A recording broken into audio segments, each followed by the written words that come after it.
Soki ko nimo nga tigpaminaw man good pastor sa una pa gyud since elementary pa ko.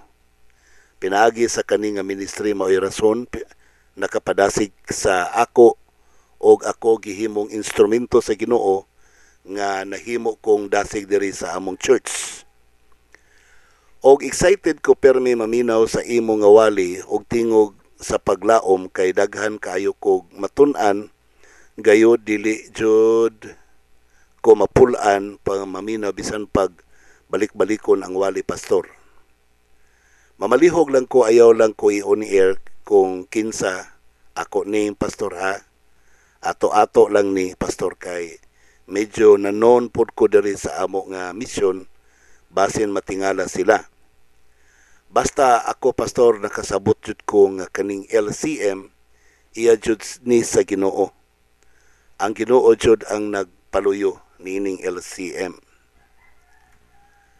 Mao jud akong ampo permi pastor nga unta mahimo tagaan pagkagtaas gyud nga kinabuhi sa Ginoo nga unta gayud makaapas jud kas pagbalik sa Ginoo aron daghan pagyud hamiling kalag nga mapanalanginan og madasig og maka-witness sa tanan sa pagpanghitabo pastor kay ako sab kibati ron nga haduol na gyud kaayo ang pagbalik sa atong Ginoo.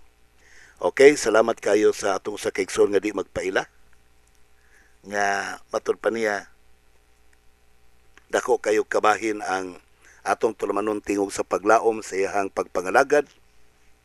Mahinungdan nga nadasig siya o nabaskog ang iyang kusog sa pagka-instrumento sa atong Ginoo. O salamat sa imong pag-ampo, brother. Ang Ginoo magapanalangin kanimo, ang Dios magauban kanunay. Bahin sa ining isyu karon nga katong atong wa pa mahuman nga ato nga sa tong pangutana sa atong sa kaigsoon atong milabay nga semana. Nga matud pa niya kining busa si San Pablo usab unang adlaw nagpikas-pikas sa tinapay og nagmisa buhat 27 ato naman ang gitubag. Ato na punta sa Hebrehanon 4:6 ug 9. Matud pa niya busa gisulti kini sa Hebrehanon 4:6-9 nga may laing adlaw ang Sabat, meaning dili na mao gihapong adlaw. So atong badbaron karon kining kagubot sa utok sa mga tao mahitungod sa Hebrehanon 4:6 hangtod sa 9. Ang Hebrehanon 4:6 ug 9 wala ni siya magkaguliyang, wala ni siya magkagubot. Ang pagpanabot sa mga tao may nagkagubot. So kanang pagpanabot nimo mo na ato ang sulbaron karon.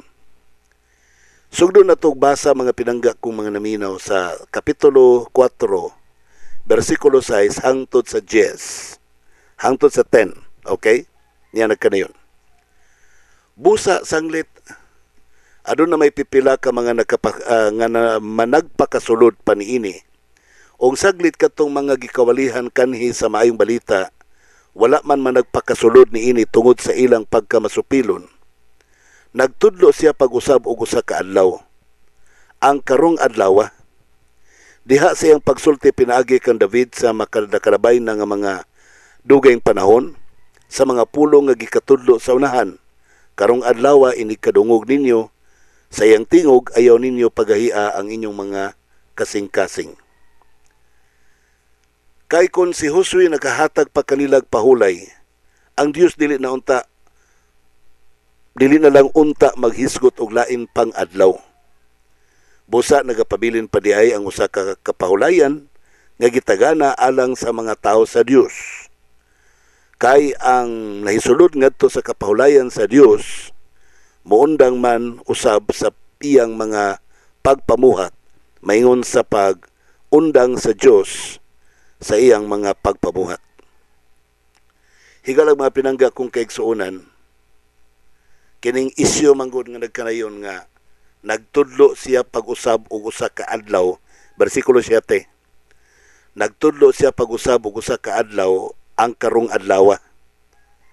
Kay diha siyang pagsulti pinaagi kang David sa nakalabayng ang dugayng panahon sa mga pulong nga gitkutlo sa unahan.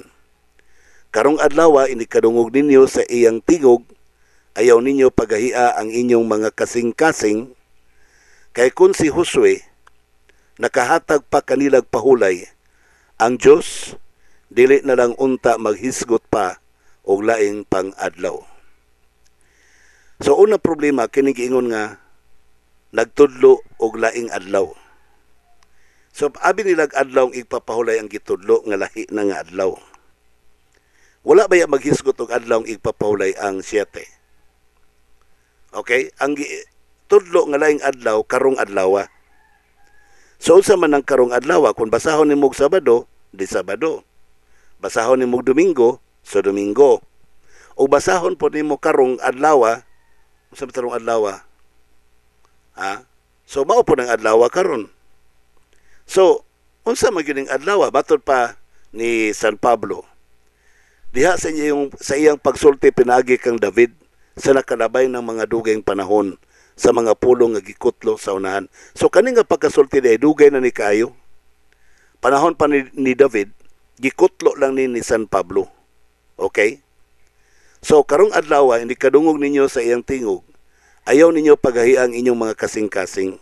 So atong masabtan din karon higalag kay igsuonan nga ang Dios nagsulti nga karong adlaw pinagi kang David, gikutlo lang po ni San Pablo.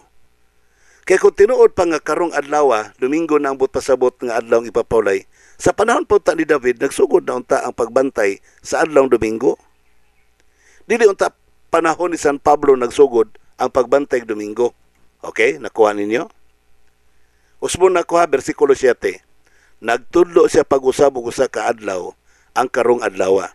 Diha sa iyang pagsulti pinaagi kang David sa nakalabay na ang dugayng panahon sa mga pulong nga gikutlo sa unahan sa tapag gikutlo rani ni San Pablo sa nanglabing panahon sa panahon ni David. So ang but pasabot ba nga nagtudlo og laing adlaw nga mao ang karong adlaw, Domingo ba ang but ipasabot niya na? The answer is no. Kay kani nga pagkasulti gikutlo ra po ni San Pablo sa sulti ni David kaniadto. So kung Domingo pa ang but pasabot, granting without admitting nga Domingo ang but pasabot, sa una paunta panahon ni David, nagsugod ang pagbantay sa adlaw Domingo. Nganong sa inyong aligasyon, panahon raman ni San Pablo, nagsugod ang pagbantay Domingo, palpak pagyod ang inyong aligasyon. Di pagyod mao. Ato nagibadbad na atong milabay na to nga broadcast. Nga dili tinuod nga si San Pablo, nagmisa sa adlaw Domingo. Sabado siya nagsimba, Sabado siya nagwali. Gani kada Sabado siya nagwali siya nitong panahon na. So dili tinuod nga giusab ni San Pablo. Claim ra na ninyo pataka ra mo pataka ra mo og angkon. Narabay nagtawag na to diri nga di daw ko mangdaot sa ubang relihiyon. Wa man ko mangdaot sa ubang relihiyon. Ang tag-iya ani nga texter CFD. Usa ka Catholic faith defender nga gusto niya ipamatuod nga Domingo ng adlaw ipapawlay kay kuno si San Pablo nagbantay nag-adlaw Domingo unya nagtudlo pag yung laing adlaw. Nya usama rin ako pag-address ni. Kay gusto man sa ato ang right, gusto man sa ato ang contributor diri, gusto man sa ato ang nag-participate diri nga ipamatuod niya nga tama ang simbahang Katoliko nga nagmisa og Domingo kay kuno si San Pablo nagmisa sa adlaw Domingo, which is palpak sumala pa sa ato natunan tumilabay. Karon na po sa claim na po sa simbahang Katoliko nga kuno si Josue nagtudlo og laing adlaw, gikotra man ni San Pablo sa gisulti po ni Salmista David. Nga matod pa silahang allegation or claim nga pag-ingon ni Josue og laing adlaw og kini maong karong adlaw, mani pagsulti ni San Pablo nga karong adlaw, Domingo na siya. Nga matod pa ni San Pablo, gikotra na niya sa panahon ni David. O sa panahon ni David, naghiskot si David og karong adlaw. Ang akong pangutanan, nganong wa man magsugod ang inyong claim sa pag-angkon nga nagbantay nag-Domingo sa panahon pa dito ni David. Sa di pa ta maabot sa 4 mga igala mo, hapit na ta sa Kapitulo 3. Versikulo 14 nagkanayon. Kaya kita manahimong mga mag-aambit kang Kristo, Kung ang atong unang pagsalig padayonon ta sa pagkupot nga malig-on hangtod sa katapusan og samtang ginaingon pa karong adlaw inikadungog ninyo sa iyang tingog, ayaw ninyo paghahiya iyang mga kasing-kasing, ingon ni adtong pangsopil nila bato kanako. Sa ito pa kaduha na gikot ni San Pablo kanang karong adlaw, Kapitulo 3 o Kapitulo 4. May pagkot ni San Pablo, may tungod ng isyo nga karong adlaw. So kano sa rin ang nahitabo? Ato ta sa Salmo Kapitulo 95 hangtod sa 11. Niya nagkanayon ng kaigsunan. Paminawan ninyo. Mao ni ang pamulo ni Salmista David nga gikot ni San Pablo. Kay siya mga atong Diyos og kita mao ang katawhan sa iyang sibsibanan og mga karnero sa iyang kamot, nining adlaw o magpatalinghog lamang unta kamo sa iyang tingog, ayaw paghahia ang inyong kasing-kasing, ingon dito sa Meriba, ingon sa adlaw sa pagtintal dito sa kamingawan. So nanawagan si kinipol kang Salmista David, iya po ning gikot sa panahon pod ni Moses. Matud pa dinhi, ayaw paghahiya inyong kasing-kasing, matud pa. Di ba? 9. Sa diha nga nagtintal kanako ang inyong mga inaamahan. Nakasulay sila kanako o nakita nila ang akong buhat. Kapatan ka tuig nga naguol ako ni adtong kaliwatana og miingon mao kini ang katawhan nga nangasayop sa ilang kasing-kasing. Kay sila wala manghibalo sa akong mga dalan. Busa akong kaligutgot, manumpa ako nga sila dili makasulod sa akong kapahulayan. So, ang giming nga kapahulayan nila ni Moses, katong dito sa Kanaan, nga dito sila pahamutang sa Diyos, nga dito sila magpuyo nga malinawon. So, tungod silang pagsupak, di sila makasulod. Moto niingon si Moses, nga nag-ingon si David, nga inikadungog ninyo ining mga pulong nga karon, ayaw paghahia inyong kasing-kasing, sama sa nahitabo dito sa Meriba. Okay? Aron makasulod ta sa kapahulayan sa Dios. So kanang karong adlaw di din na sa karong adlaw nga ang buti pasabot kanang Sunday or adlaw ipapahulay. No. Ang buti pasabot na ng karong adlaw ato po tanong San Pablo kay siya may nag-quote na. We will let St. Paul to explain. Matod pa ni San Pablo sa 2 Corinto 6:2 sa New Living Translation. For God says, at just the right time, I heard you. On the day of salvation, I help you. Indeed, the right time is now. And now is the day. Today is the day of salvation. So, ang but pasabot ni San Pablo anang karong adlaw, now is the day. Day of salvation day ang but pasabot niya na. Dili di ay adlaw igpapawlay. That's why nag-ingon si Salmista David, gikot ni San Pablo, ngayon kabati ninyo sa pulong sa Diyos karong adlaw. Ayaw paghahiayin yung kasing-kasing. Pag hinulsol ka mo. Sumala pa di manalag na Isayas, maurag gihapon. Unsa may paghinulsol. Unsa may buhaton nato samtang karong adlaw. Kanang paingog karong adlaw, that is indefinite days. We do not know when will it end. Wata kabalo kano sana. Matapos at any time. Pwede matapos ang day of salvation. Nga mao ang karong adlaw. Busa sa Kapitulo 55, 6-7 sa Isayas na kanayon, pangitaan ninyo si Jehova samtang siya hikaplagan pa, samtang ninyo, asangpitan ninyo siya samtang anaa pa siya sa duol. Pabiyai sa dautan ang iyang dalan, og sa tao nga dili matarong ang iyang mga hunahuna, og pabalikas siya kang Jehova, og siya maluoy kaniya, og sa atong Diyos, kay siya mapasaylo sa madagayaon gayud. Muna niingon si Salmista David o si San Pablo nga, karong adlaw, inikadungog ninyo sa pulong sa Dios, ayaw paghahia ang inyong kasing-kasing, but pasabot, maghinulsol. maghinulusol. Dili mahitungod sa adlaw igpapahulay ang isyu mga higala.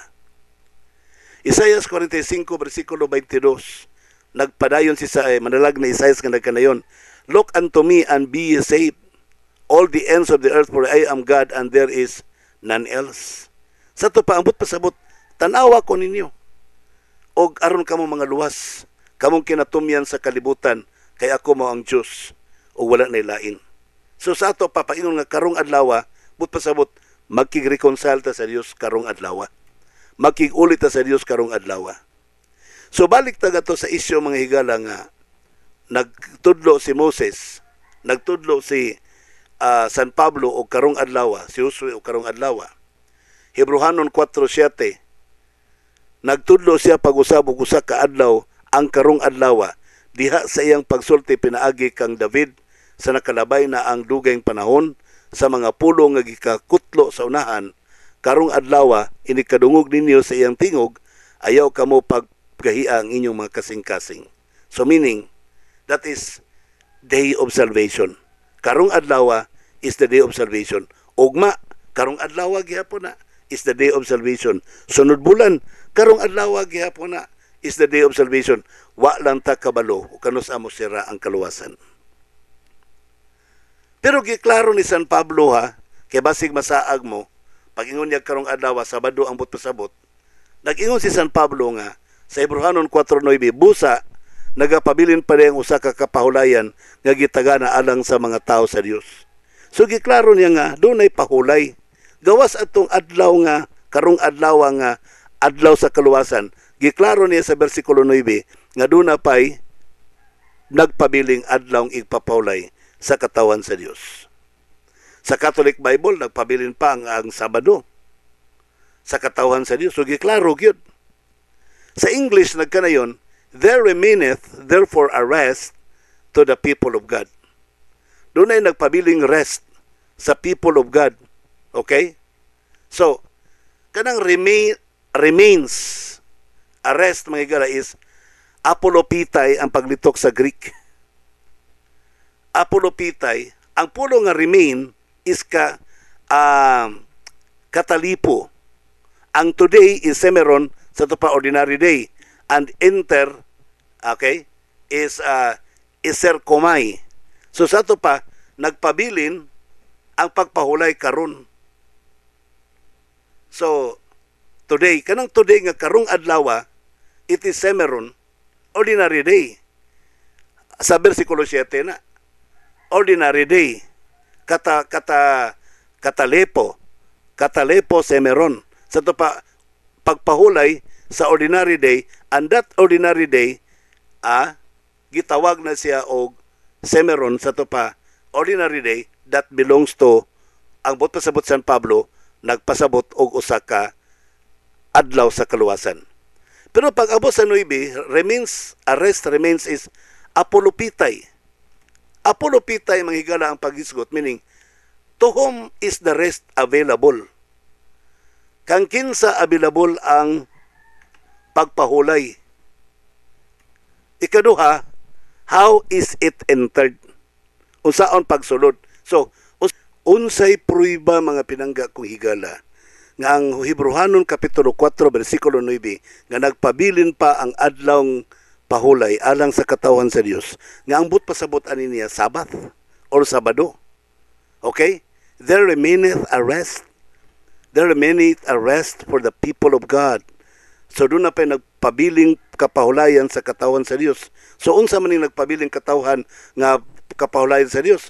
Ganina sa 7:8 naghisgot og nagtudlo og laing igpapahulay. Kasi nagtudlo og laing kapahulay, laing adlaw. Nya dili man to adlaw ipapahulay ang gimin.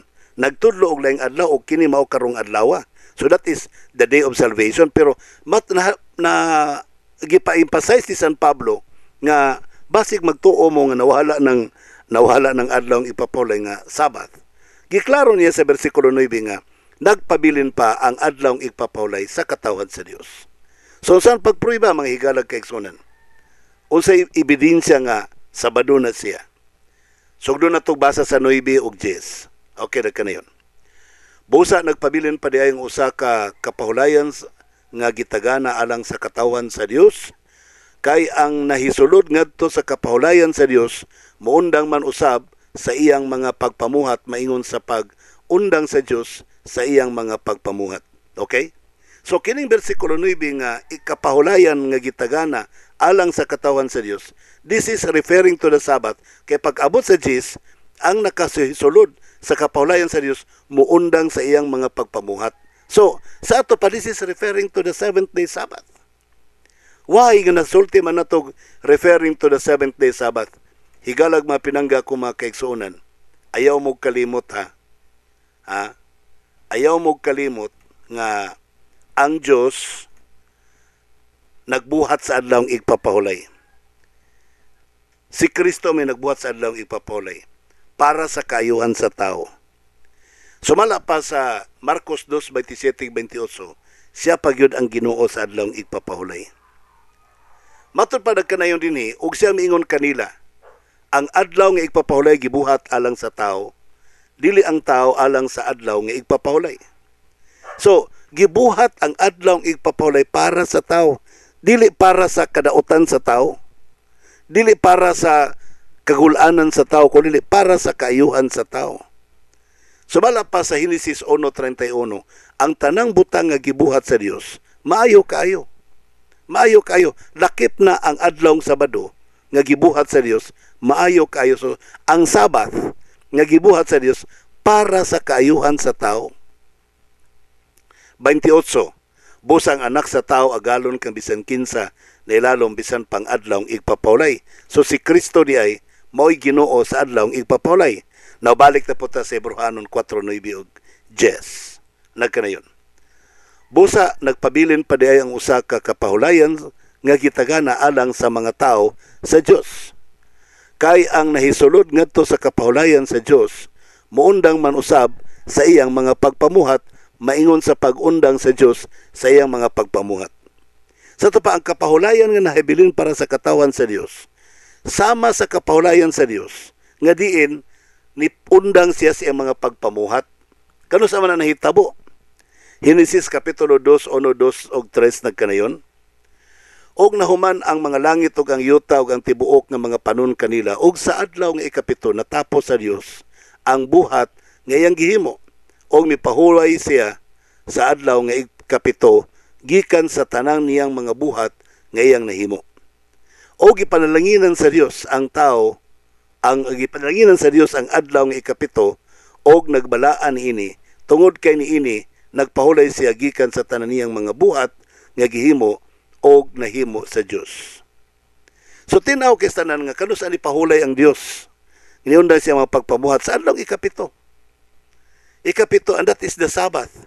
So asato pa ang Hebrehanon 4:9 nga ang nahisulod ngadto sa nagandam nagtagana ang Dios og kapahulayan para siyang katawan, og ang nahisulod niini nga kapahulayan mga tawo nga niundang sa pagbuhat sa ilang trabaho kada ikapito ka adlaw sa semana. And that is the Sabbath. That is the Sabbath. Busa mga pinangga kung kaigsuonan. Dunay pattern nga gihimo ang Ginoo dito sa tanaman sa Eden. Nga pagkaadlaw ikapito, adlaw Sabado, may pahulay siya. Nagpanalangin siya o nagbalaan siya. Ang uban moingon nga magpahuli mi sa adlaw Sabado, mga tulog mi. No. Doon ay pattern gihatag ang Ginoo. Unsaon pag sa ulog ang kapahulayan sa adlaw igpapahulay. Samtang magpahulay, magpanalangin o magbalaan. Kaya ang Dios mismo nagpahulay siya sa adlaw igpapahulay, nagpanalangin, nagbalaan sa mga katawhan. So kita usab nga mga followers sa Dios.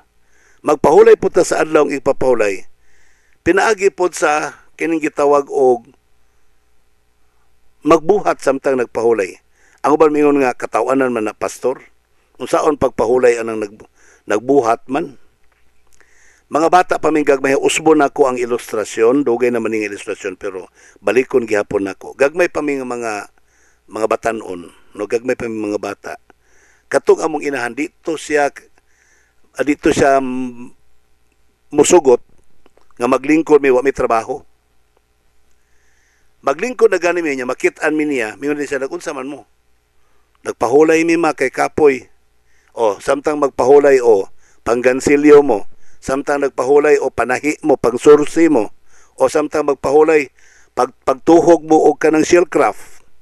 Buti pasabot sa akong mama nga samtang nagpahulay na trabaho ang kamot. So nagpahulay man tuod ang lubot, ang lawas, ang tiil, pero ang kamot nga trabaho para sa ikaayo. So ako ba mingon nga mabitaw nang sa mala sa Mateo 12:12 nga gitugot ang pagbuhat og maayo sa adlaw nga igpapahulay.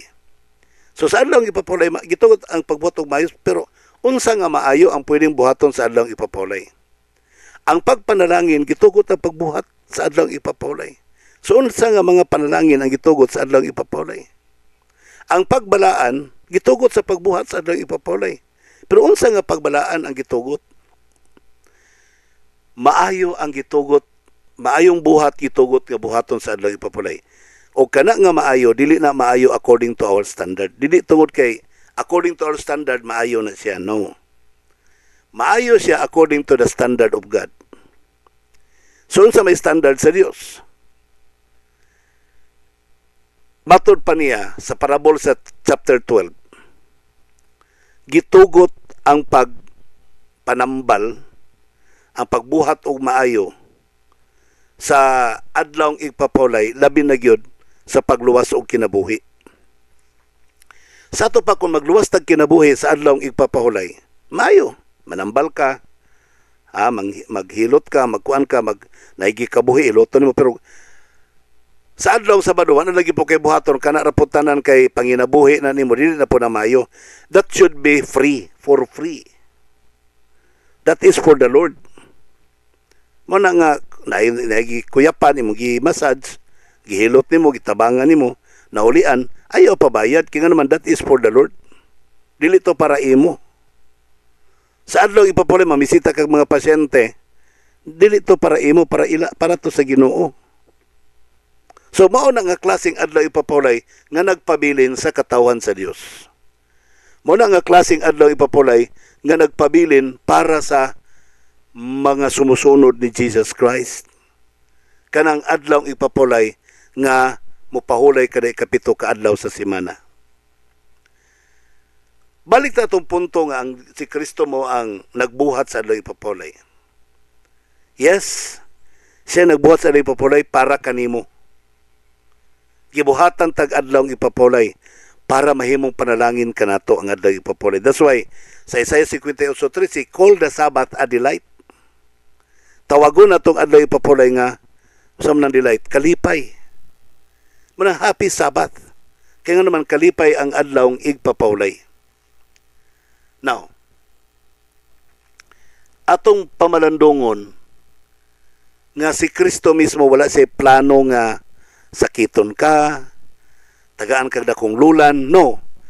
Ang plano yun ni Kristo, come unto me and I will give you rest. Sumala sa Mateo 11:28, come unto me, all ye that labor and are heavy laden, and I will give you rest.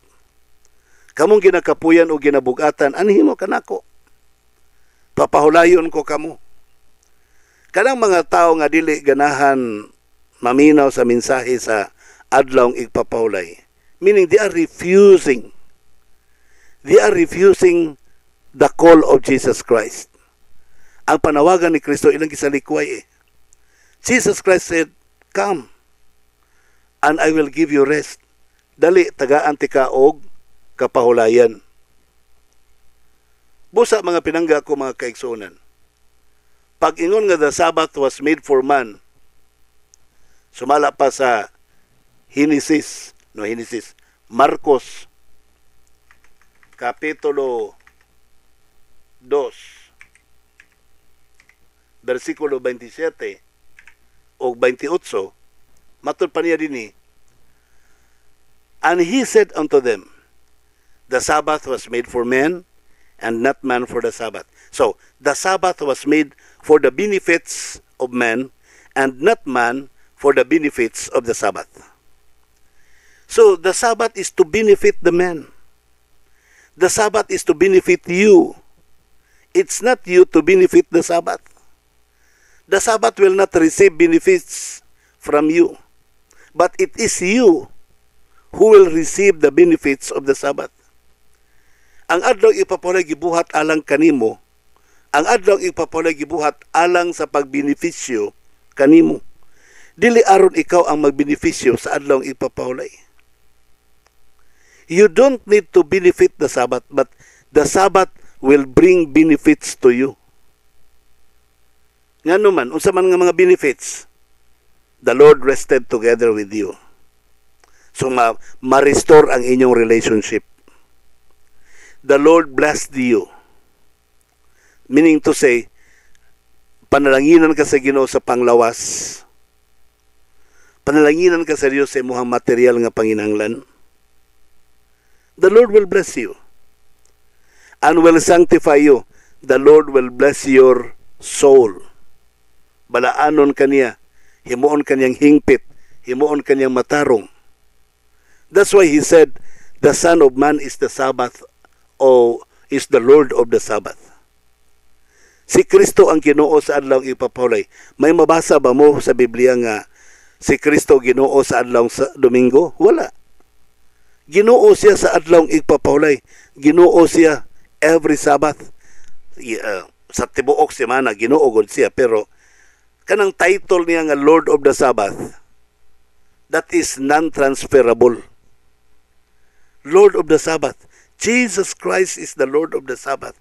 Kung mudawat ka ni Kristo nga personal manluluwas, dili kay taman lang siya pagkamanluluwas. Dawata apil ang iyahang pagkaginoo. Pagkaginoo sa adlawng igpapahulay. Dawata na. Kaya kung dili na nimo na dawaton, ang iyang pagkamanluluwas imong dawaton, dili pwede na. Apilo nimo pagdawat ang iyang pagkaginoo. Ginoo sa adlawng igpapahulay. Daghang kay mingon karon nga, yes, Jesus is my Lord and Savior. Yes. When truly He is your Lord, accept His title of being the Lord of the Sabbath and keep the Sabbath. Kay maunay batasan ni Kristo kada Sabado, mo pahulay siya kada Sabado. Sumala sa mabasa sa Lucas 4:16. Si Kristo nagpahulay sa adlawng ipapulay. Batasan na niya. Ang mga apostoles nagpahulay sa adlaw ipapahulay. Batasan po na sa mga apostoles. Si Maria nagpahulay sa adlaw ipapahulay. Batasan na ni Maria ang pagpahulay sa adlaw ipapahulay. Nganong ako, nganong ikaw, nganong kita, nganong kitang mga Roman Catholics, dili man ta Sabado ang atong adlaw ipapahulay. Si James Cardinal Gibbon sa page 111 sa The Faith of Our Fathers, matod pa niya, you may read the Bible from Genesis to Revelation, and you will not find in a single line authorizing us to keep Sunday. But the Bible enforces us to keep the Saturday, the day which we, the Catholic, never sanctify.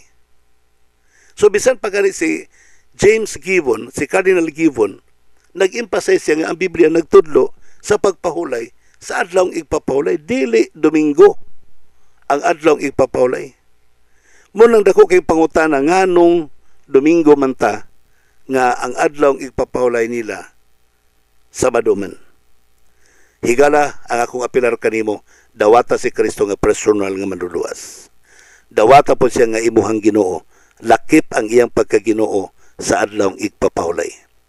Higala wala gyud tay oras, no? Standby na lang ta sa tanan nato dinhi karon. Gusto na ko ipabalo pag-usab nga karong Sabado dirita sa Santo Tomas Cultural Gym alang sa tuang special celebration sa Thanksgiving anniversary sa LCM-FM 99.3.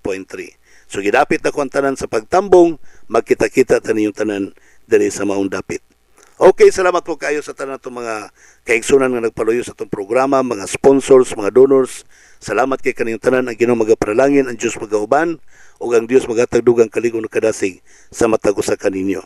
Okay, wa nagi oras usbon ko sa ngalan na lamang kanimo ug sa tanan nagagamit di ano, pasalamat pa rin ako ang tanan nagagamit sa Tyresol o Renal Boost, sa tanan nagagamit og Plus Ultra Plant Vitamin, ang Ginoo magaparalangin kaninyo. Usbon ko wa nagi oras, usbon ko sa ngalan sab kanimo kan Jesus Christ nga may atong great provider, ako sa inyong kapamilya o nahimong ulipon sa pagwali sa may balita, Pastor Israel Villaver I magayon kanimo samtang ang tao muhilak magkiglalis ug magkiglantugi kana nagpasabot nga wa pa siya kakubsi sa iyang paglaom.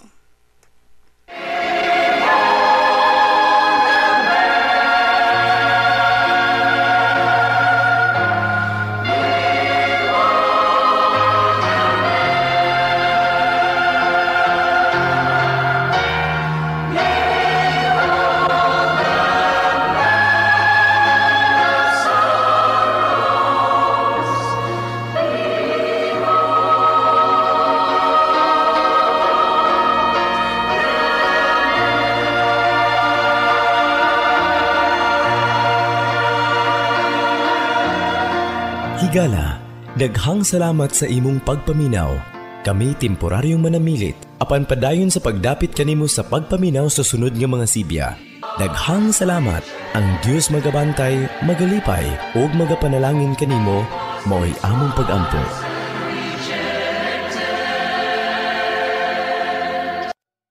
Nangandoy ka ba og dugang bunga og bulak sa imong mga pananom? Paspas ang paglambo sa mga dahon og kaligon sa mga sanganini. Unsa pa ang imong gipaabot? Palit na sa Plus Ultra Plant Vitamin. Bitamina sa tanom nga makasigurado jud kang klaro og adunay positibong epekto. Ayaw kalimot, basta foliar fertilizer. Piliya ang Plus Ultra Plant Vitamin. Mapalit sa pinakaduol nga tindahan sa agri-supplies sa inyong dapit. Ito na ba kamoy mga balatian sa inyong kalawasan? Sama sa thyroid problem, sakit sa baga, sakit sa kasing-kasing, dili makatulog, dili tama ang sirkulasyon sa dugo, nagatibugol nga mga dugo, high blood, diabetes, infection, sakit sa ngipon, sakit sa gums, anemia o guban pang mga balatian. Ayaw ka balaka, kay adunay solusyon nila ng tanan. Aliya na ang pinakabag-o o pinaka-epektibong herbal capsule alang kanimo. Thyresol Herbal Capsule. Balatian malikayan, kini ang solusyon nga mahimong himsog ang atong kalawasan. Alang sa dugang mga detalye, palihog kontaka kining mga numero 0917-1157-459 o sa 0946-6881-774. Usa pa niya Deolat, palit na mo. Mapalit sa musunod nga mga tindahan ug butika: Medidas Pharmacy, Custodio Convenience Store, Vijulis Bolts and Nuts, 4D and GM Enterprise sa Valencia City, Premier Drug Pharmacy, Genitolio sa Tagum City, Farm Care Pharmacy sa Banay-Banay, Advent Pharmacy sa Lupon, Davao Oriental, Veloci Store, Magadan Store, Virgie Dagoman Store sa Pagadian City, Abiho Iron Works sa Aglayan, Malaybalay City, NDC Account Office, Trendy Concept Boutique sa Panabo City, ug Evelyn Notarion Dry Goods Store sa Josefina, Zamboanga del Norte.